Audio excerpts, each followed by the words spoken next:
ҷанбасти кории соҳаи ҳолатҳои фавқулода ва мудофиаи гражданӣ дар шаҳри Турсунзода бо эълони бонки ҷамъшавии қувва ва воситаҳои техникӣ баргузор гардид. дар ҷаласа намояндагони кумитаи ҳолатҳои фавқулода ва мудофиаи гражданӣ назди ҳукумати ҷумҳурии Тоҷикистон, намояндагони мақомоти иҷроии ҳокимияти давлатӣ ва ситоду гурӯҳҳои омодагии ҳолатҳои фавқулода дар ҷамоату деҳоти шаҳри Турсунзода иштирок намуданд.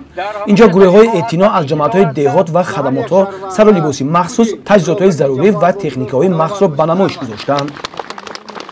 мақсад аз баргузории машқи фармондаи ситодӣ ин яъне ки ҳолати санҷиши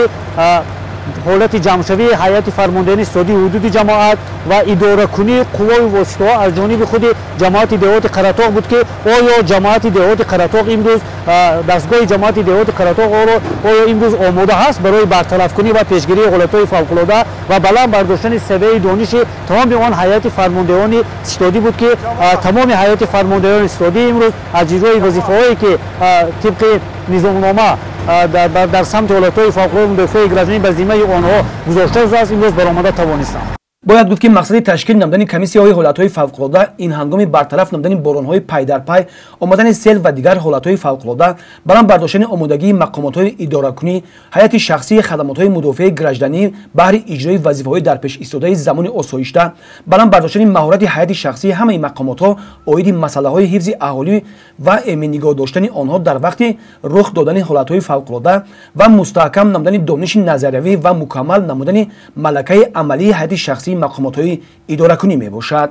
чорабинии ҳолатҳои фавқулодаи шаҳри Турсунзода дар ҷамоати деҳоти Қаратоғ гурӯҳи наҷотдиҳӣ дар деҳаи Қаратоғ гузаронида шуд ки дар он тамоми ташкилоту корхонаҳои ҳудуди ҷамоат ва аҳолии деҳа барои гузарондани чорабинӣ фаъолона иштирок карда гузаронидем. мақсади асосии чорабинӣ ин